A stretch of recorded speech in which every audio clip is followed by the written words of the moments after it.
entra para a questão de 2015, para você poder estudar e compreender um pouco melhor os pré-socráticos. Bem, aqui tem duas questões que eu queria ver com você. Essa questão 28, vou ler a questão e a gente responde. Essa aqui está sem gabarito. Que bom. O que implica o sistema da polis é uma extraordinária preeminência da palavra sobre todos os outros instrumentos do poder. A palavra constitui o debate contraditório, a discussão, a argumentação e a polêmica. Torna-se a regra do jogo intelectual, assim como o jogo político. Olha só aqui o Jean-Pierre Vernant, um filósofo que eu citei na aula passada para explicar o surgimento do pensamento filosófico, caiu aqui na prova do Enem 2015. Então, a questão é, na configuração política da democracia grega, em especial a ateniense, a ágora tinha por função, aí tem aqui as alternativas, agregar os cidadãos em torno de reis que governavam em prol da cidade. O que é que você acha? Permitir aos homens livres o acesso às decisões do Estado expostas por seus magistrados. O que é que você acha? Constituir o lugar onde o corpo de cidadãos se reunia para deliberar sobre as questões da comunidade.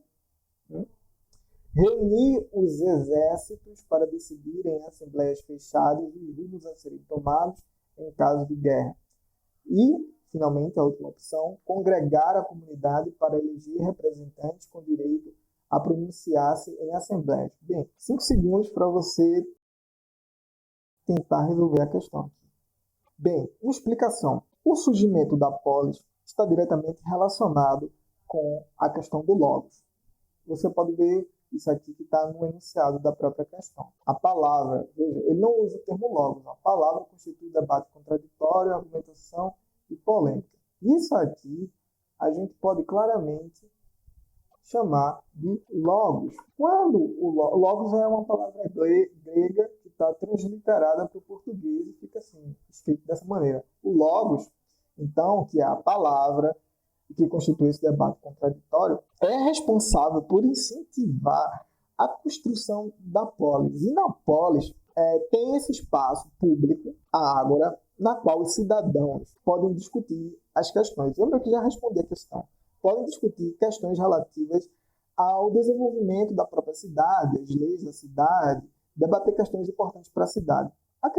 Uma coisa que não está nessa questão, mas é bom que eu diga a você, é que quem é o cidadão da Grécia Antiga?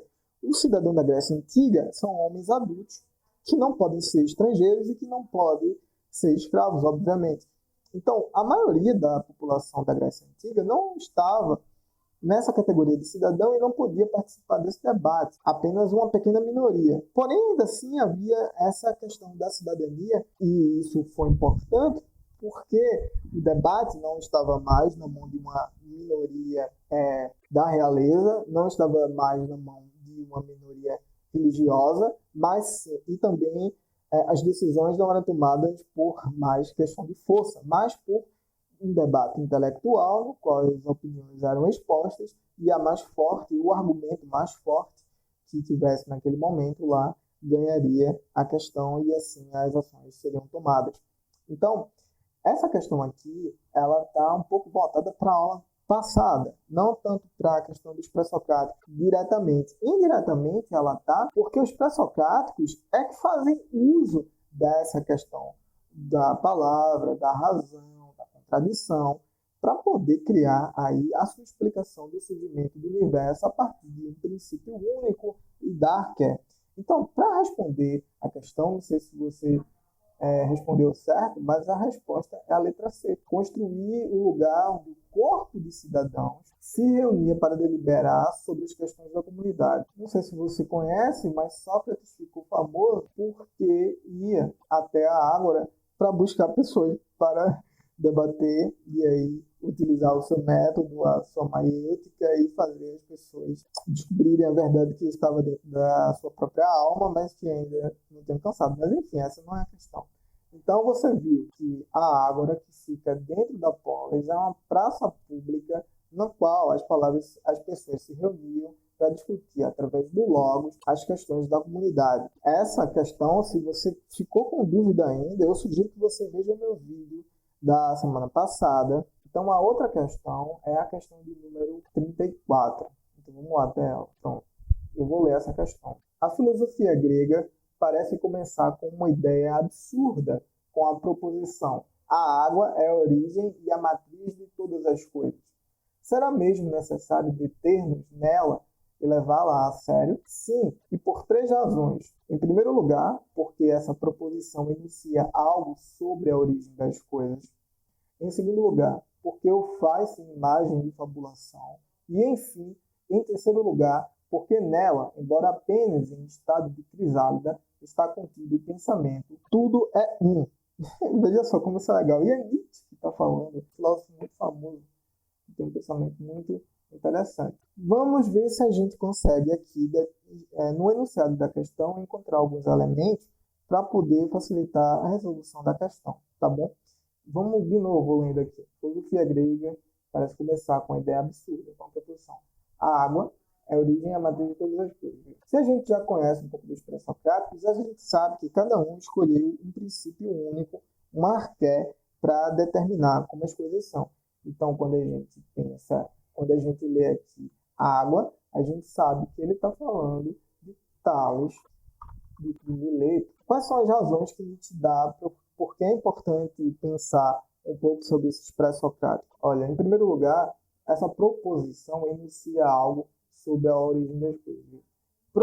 A proposição inicial que pode ser a origem das coisas. Tales é reconhecido mundialmente no mundo da filosofia e até no senso comum como o responsável por deixar a explicação mitológica de lado e por usar o Logos, que nasceu, como a gente viu na questão anterior, na Polise, que estava na Ágora, para responder de onde vêm todas as coisas e para pesquisar sobre a natureza na qual o ser humano tinha tanta dúvida e tanta vontade para conhecer. Tales, então, faz esse movimento. Então, é válido estudar o surgimento da filosofia a partir de Tales, segundo Nietzsche, porque, primeiro, esse aqui já é o passo. Ele enuncia algo que pode ser verdadeiro ou falso sobre a origem das coisas. Então, ele não está recorrendo mais à explicação mitológica para falar da natureza. Interessante. A gente já viu essa característica. Em segundo lugar, porque faz sem imagem e fabulação. Ou seja, faz sem uma explicação mitológica. Isso aqui, imagem e fabulação, a gente pode relacionar com o mito. Ou seja, Tales faz uma proposição sobre a origem das coisas sem considerar o mito. E, enfim, porque, embora esteja em estado de grisado, está contido o pensamento tudo é um. E esse pensamento tudo é um é muito importante, porque, veja, se a gente está falando de uma arqué, que é um princípio, e tudo que a gente conhece, por exemplo, a pedra, a areia do mar, a água da chuva, dos rios, as pessoas, e etc. Toda a diversidade de material que existe no mundo é explicado por esse princípio. Então, aqui a gente sabe que ele está falando de Tales, de mito e de arqué. E a pergunta é: o que, de acordo com Nietzsche, caracteriza o surgimento da filosofia entre os gregos? E aqui tem as opções. Eu vou ler as opções, você vai escolher a sua, e eu vou revelar a resposta e vou explicar por quê. E você vai ver se estava certo e por quê acertou ou porque errou.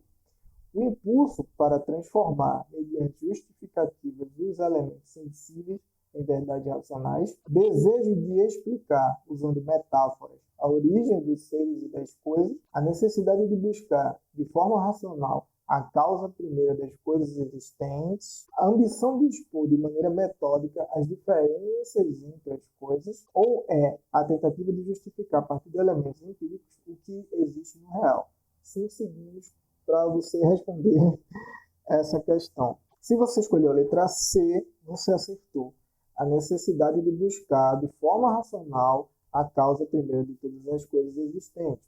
Veja, causa primeira está diretamente relacionado com esse dizer aqui, tudo é um. Ou seja, o princípio, a arqué, que é a água, se transforma em tudo. Uma coisa se transforma em tudo. Então, quando a gente fala em pré-socráticos, e principalmente esses que habitavam Mileto, na Jônia, eram responsáveis por fazer essa relação. como é que o cosmos, ou seja, esse todo autocontido, coordenado, ordenado, se origina? Como é que nosso universo, nossa natureza se origina? A gente vai responder isso a partir de um elemento e esse elemento vai se transformar em todos os outros. Então, tudo é um e a causa primeira, a gente sabe que ele está falando de um arqué. Então, essa é a resposta. Tudo certo, eu espero que você tenha gostado da resolução dessas duas questões de 2012 e de 2015. Uma coisa que eu quero falar para vocês é sobre o vídeo da próxima semana. Veja, existem outros pré-socráticos que são de extrema importância, como Heráclito, de Éfeso, e Parmênides, de Eleia. Esses dois filósofos, os debates gerados por esses dois filósofos, as questões que eles levantam, são de extrema importância para a estrutura do pensamento do próprio Platão, e é um problema que também será explorado por Aristóteles. Então, é de extrema importância que você conheça, além desses pré-socráticos, conheça também Parmênides e Heráclito. Então, eu pretendo fazer um vídeo sobre esses dois, um vídeo mais elaborado, como foi feito na semana passada, e aí debater as questões deles e explicar qual é o princípio de cada um, qual é a característica geral da filosofia de cada um. Meu nome é Maximiliano, eu sou professor de filosofia e espero você na próxima semana.